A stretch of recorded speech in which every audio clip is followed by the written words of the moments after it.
So a long time ago, my wife and I had the debate, what's better, canned cranberry or real cranberry? And so this is my Josh Weissman's version of But Better. Obviously, Josh Weissman has not done this, but I like his series of But Better. And so this is canned cranberry, But Better. And it's super simple. There's 4 ingredients, cranberry, and there is just 1 12-ounce bag, 3/4 cup of sugar, 1 packet of unflavored gelatin, and then 3/4 cup plus 1.5 tablespoons of OJ. So all that I'm going to do is take all these, well, most of these ingredients and just put them in my pot. So might as well just throw this together. I don't know if you've ever tried a raw cranberry. They're not very good on their own. If you cover them with egg white and powdered sugar, though, they are delicious. Okay, so cranberries,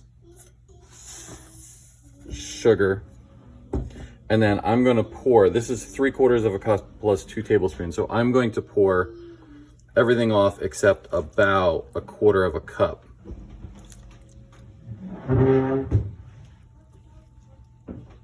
And then all I'm going to do is leave this aside, take my gelatin packet,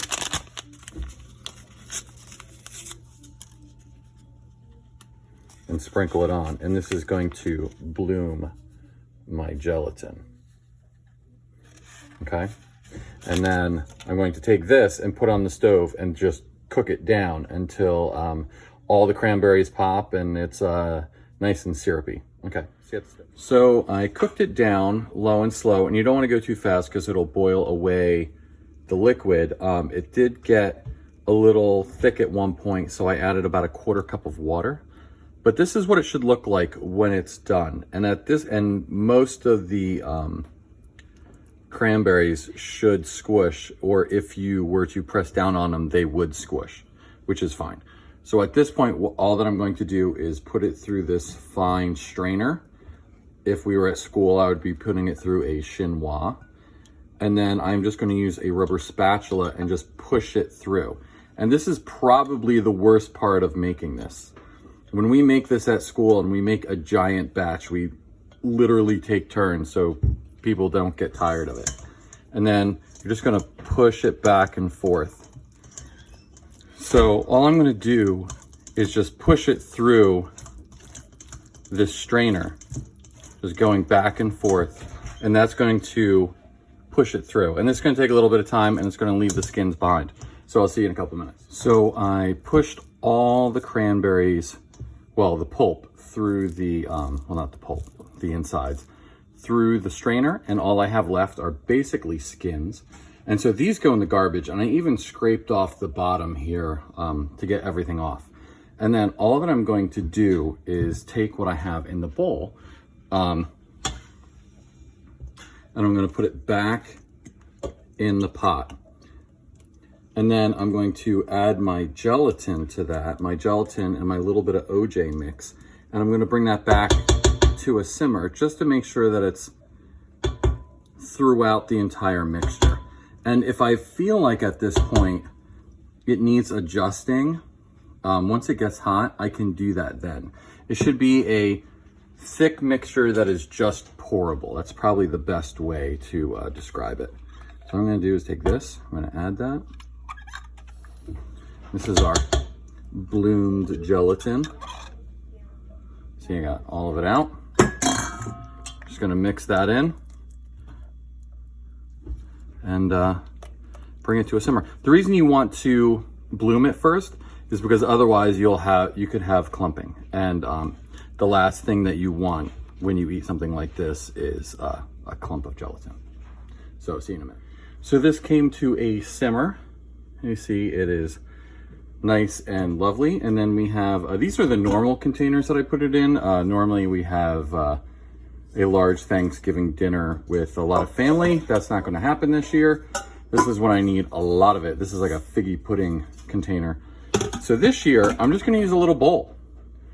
I mean, keep it simple. And so I sprayed it with some cooking spray, and then all I'm going to do is pour it in. And if it's a little shallow, that's okay, because, you know, it will fill the top first. And the spray will keep it from sticking too badly. We might have to use a paring knife for something around the edge to break the seal, but that's it. So I'm gonna cool this down at room temperature until it hits, like, you know, follow surf safe guidelines, until it hits 70 degrees, put it in the refrigerator, blah, blah, blah. If you wanna stop it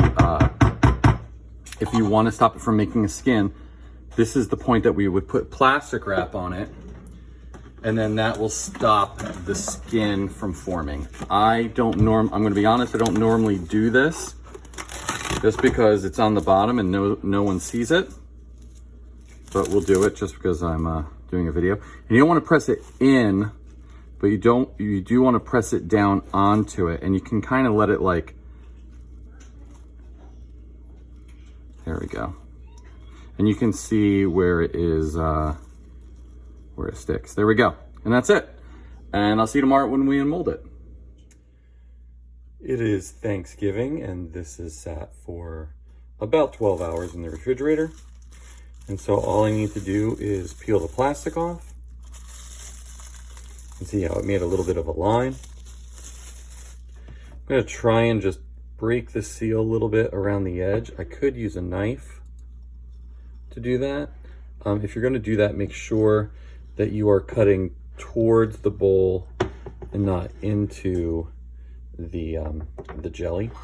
I have this very fancy plate that I am going to put on top. We're gonna flip it over. And this is where it's gonna wanna come out or not come out. And so sometimes what you have to do is run some warm water over the back of the bowl. And I think that's what I'm gonna have to do. So I'll see you in a minute after I do that. Okay, so I ran hot water over it, making sure not to get any water inside the bowl. Oh man, it wants to, oh, there we go. There we go. And so, I mean, there's only 4 of us here for Thanksgiving, so we don't need a ton, but there it is. And it has a very nice texture. So you can just see how it cuts somewhat like the canned, except that, I don't know, I think it's better. You can decide for yourself. See you in class.